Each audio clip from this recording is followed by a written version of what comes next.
Re tout le monde, une dernière intervention pour vous parler de l'avenir de la ville et de l'Andrecy demain. L'urbanisme, c'est l'un des principaux leviers dont dispose une commune pour préparer, anticiper, aménager l'avenir à court, moyen ou long terme. Tout au long de l'année écoulée, un groupe de travail urbanisme s'est réuni régulièrement pour faire des propositions concrètes, notamment dans le cadre de l'élaboration du nouveau plan local d'urbanisme intercommunal, ce qu'on appelle le PLUI. Construire, renouveler, attirer de la population, des commerces, des artisans, mettre en avant qualité de vie et proximité de services dans notre ville, tels en ont été les objectifs. Pour ce qui est du PLUI, l'enveloppe attribuée à la commune de l'Andrecy est de 3,66 hectares sur 20 ans. Nous avons proposé la création de nouvelles zones d'habitat individuelles, visibles, attractives, à proximité du centre-ville, route de Guise par exemple. Nous avons proposé un déplacement de la zone d'activité actuelle vers la route de Maroilles, à proximité des établissements Leroux, pour un meilleur accès, une bonne visibilité. Nous sommes ici sur du plus long terme, car il faudra que la CCPM, en charge du développement économique, fasse l'acquisition de terrain pour faciliter ce transfert. En 2018, la commune a fait l'acquisition d'un terrain pour la somme de 25 000 €, frais de notaire inclus. Ce terrain, situé à proximité de la Cité des Bonnetiers et de la route d'Abgarbe, a une superficie de 68 arts. Adjacent à ce terrain se trouvent 2 biens 100 mètres, donnant sur cette même route d'Abgarbe. Les biens 100 mètres, ce sont des biens immobiliers vacants dont le propriétaire est soit inconnu, c'est-à-dire qu'il n'y a aucun titre de propriété publié au fichier immobilier ou au livret foncier, aucun document cadastral, soit disparu, soit décédé. Et c'est le cas pour ceux-ci, qui représentent au total une superficie de 18 arts et 7 centiares. La procédure pour récupérer ces biens est en cours. Cela constituera pour la commune une réserve foncière de près de 87 arts, soit environ 8 700 mètres carrés pour construire de l'habitation individuelle et ainsi attirer de la population. Pour ce qui est du futur béguinage, le projet est sur les rails.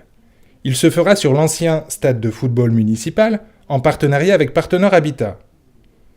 Une vingtaine de logements adaptés seront construits. Le projet se veut participatif. Jean-François Trochon de Béguinage et compagnie est allé à la rencontre de nos aînés. On l'écoute sur la méthode employée pour coller au mieux aux besoins et aux attentes des usagers.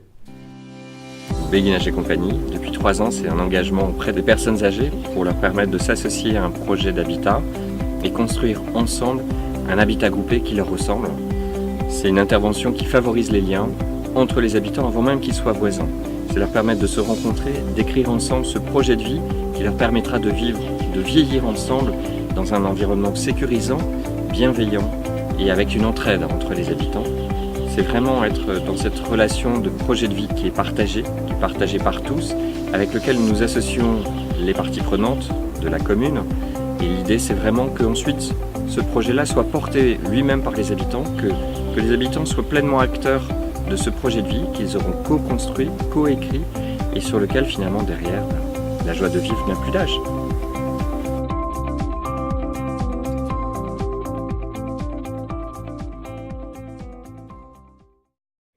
Pour lutter contre l'habitat insalubre et favoriser le renouvellement urbain en vue d'attirer de nouveaux habitants au cœur de la ville, les élus ont engagé des procédures d'abandon manifeste.